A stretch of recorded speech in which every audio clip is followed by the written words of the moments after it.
श्री स्वामी समर्थ. आपल्या हिंदू धर्मामध्ये कोणतेही व्रत, सण उदयतिथीनुसार साजरे केले जातात. उदयतिथी म्हणजे काय? तर ज्या तिथीने सूर्याचे तोंड पाहिलेले आहे, म्हणजेच तिथी सुरू असताना सूर्य उगवणे. जेव्हा तिथी सुरू असते आणि त्यावेळेला त्या तिथीमध्ये जर सूर्योदय झाला तर उदयतिथीनुसार त्या दिवशी आपण ते व्रत, तो सण साजरा करत असतो. जेव्हा तिथी 2 दिवसांमध्ये येते त्यावेळेला आपल्याला प्रश्न पडतो की नक्की तो सण आपण कोणत्या दिवशी साजरा करायचा आहे. आता वटपौर्णिमा ही ज्येष्ठ पौर्णिमेला साजरी केली जाते आणि ज्येष्ठ पौर्णिमेची जी तिथी असणार आहे तर ती 29 जूनला पहाटे 3:06 सुरू होणार आहे आणि 30 जूनला पहाटे 5:26 संपणार आहे. 30 जूनला पहाटे ही तिथी संपणार आहे, ज्या वेळेला सूर्य हा उगवलेला नसणार आहे. म्हणूनच वटपौर्णिमा ही उदय तिथीनुसार 29 जूनला सोमवारी साजरी केली जाणार आहे. वटसावित्रीचे व्रत, आपल्याला वटपौर्णिमेचा उपवास हा 29 जूनला सोमवारीच करायचा आहे. आपल्या हिंदू धर्मामध्ये आपण कोणताही धार्मिक विधी करताना किंवा कोणतीही पूजा करताना शुभमुहूर्त बघत असतो. शुभमुहूर्तावरती केलेल्या पूजेचे आपल्याला 100% फळ मिळत असते. शुभमुहूर्तावरती केलेली कोणतीही धार्मिक गोष्ट असेल किंवा कोणताही विधी असेल तर तो सफल होत असतो. म्हणूनच वटपौर्णिमेची पूजा करताना सुद्धा आपल्याला ती शुभमुहूर्तावरती करायची आहे. चुकूनही अशुभ काळामध्ये ही पूजा करायची नाही. राहू काळ हा अशुभ असतो, त्यामुळे राहू काळामध्ये सुद्धा आपल्याला ही पूजा करायची नाही. वटपौर्णिमेच्या दिवशी पूजेसाठी शुभमुहूर्त काय असणार आहे आणि कोणत्या वेळेमध्ये आपण पूजा चुकूनही करायची नाही, याची संपूर्ण माहिती आपण आजच्या या व्हिडिओमध्ये पाहणार आहोत. संपूर्ण दिवसभर पौर्णिमा तिथी असणार आहे. सूर्योदयापासून सूर्यास्तापर्यंत सोमवारी पौर्णिमा तिथी राहणार आहे, परंतु आपल्याला अशुभ काळ जो आहे तर तो मात्र टाळायचा आहे. वटपौर्णिमेचे व्रत प्रत्येक सौभाग्यवती आपल्या पतीच्या दीर्घायुष्यासाठी, कुटुंबाच्या कल्याणासाठी आणि सुखी वैवाहिक जीवनासाठी करत असते. आपल्याला अखंड सौभाग्याची प्राप्ती व्हावी म्हणून वटपौर्णिमेच्या दिवशी वडाच्या झाडाची पूजा केली जाते. वडाचे झाड हे दीर्घायू असते. 200 ते 250 वर्ष वडाचे झाड जगते. वडाच्या झाडाप्रमाणे आपल्या पतीला सुद्धा दीर्घायुष्य प्राप्त व्हावे म्हणून या दिवशी प्रामुख्याने वडाच्या झाडाची पूजा करतात. वटसावित्रीचे वाण दिले जाते, म्हणजे वडाच्या झाडाची ओटी भरली जाते. वडाच्या झाडाला 7 प्रदक्षिणा घालून सुतधाग्याने सुतवले जाते. त्याचप्रमाणे या दिवशी वटसावित्रीची कथासुद्धा ऐकली जाते. या दिवशी महिला उपवाससुद्धा करत असतात. पूजा करेपर्यंत काही जणी उपवास करतात, तर काही महिला दिवसभर उपवास करून रात्री तो सोडतात, तर काही महिला दुसऱ्या दिवशी हा उपवास सोडतात.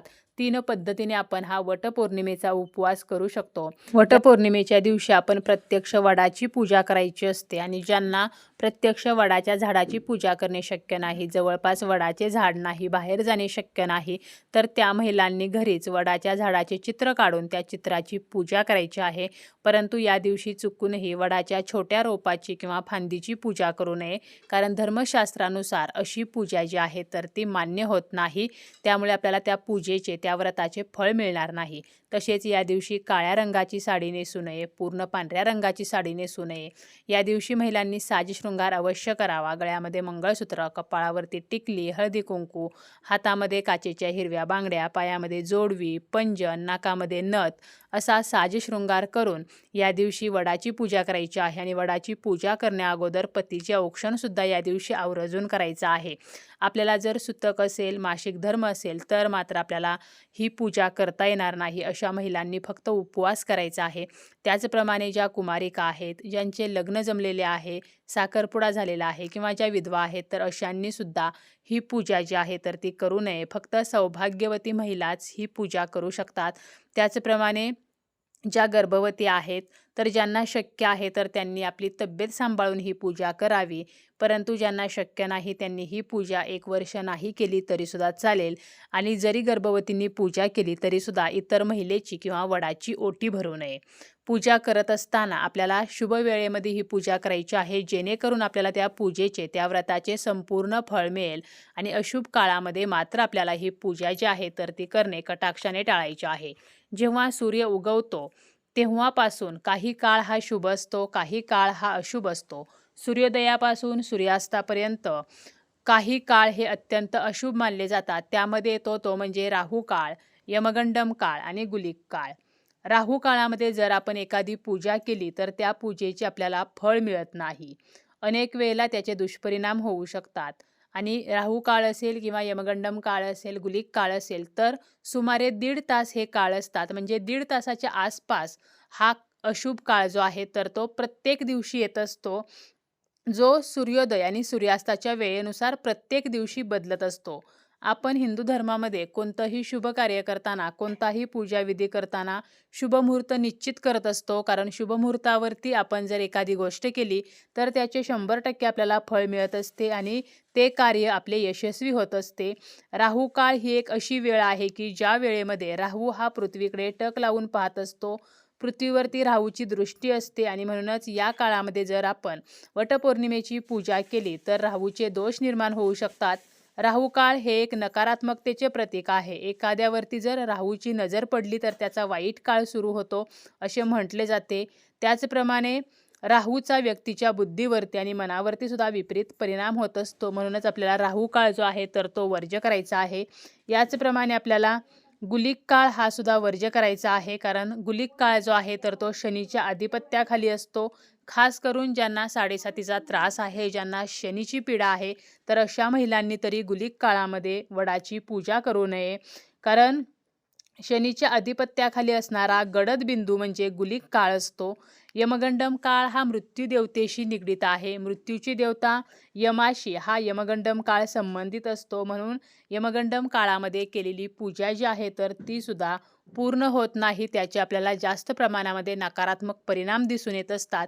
म्हणून राहू काळ असेल, यमगंडम काळ असेल आणि गुलिक काळ असेल तर या काळामध्ये आपल्याला पूजा जी आहे तर ती करायची नाही. वेगवेगळ्या व्हिडिओंमधून याबद्दलची वेगवेगळी माहिती दिली जाते. शुभ काळ असेल, अशुभ काळ असेल, आपण जेव्हा व्हिडिओ बघतो तर त्यावेळेला एका व्हिडिओमध्ये एक सांगितलेले असते तर दुसऱ्या व्हिडिओमध्ये दुसरे सांगितलेले असते.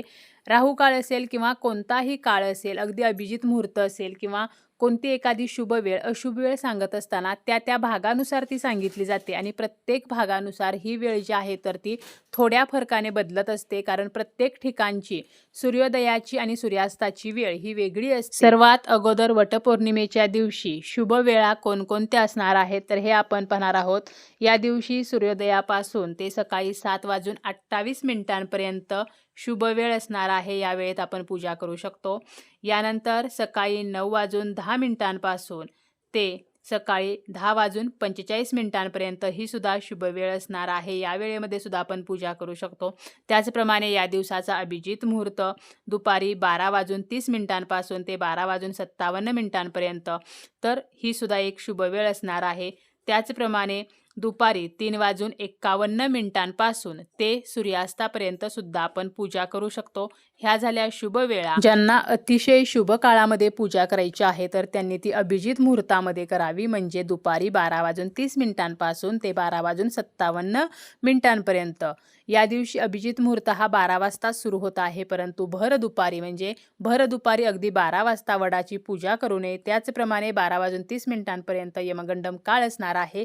म्हणून 12:30 ते 12:57 ही जी काही 27 मिनिटे आहेत तर या वेळेमध्ये आपण पूजा करू शकतो. अन्यथा आपण अशुभ काळ वगळून संपूर्ण दिवसामध्ये पूजा करू शकतो. या दिवसाचा राहू काळ सकाळी 7:28 ते सकाळी 9:09 यमगंडम काळ सकाळी 10:49 ते दुपारी 12:30 आणि गुलिक काळ असणार आहे दुपारी 2:10 ते दुपारी 3:51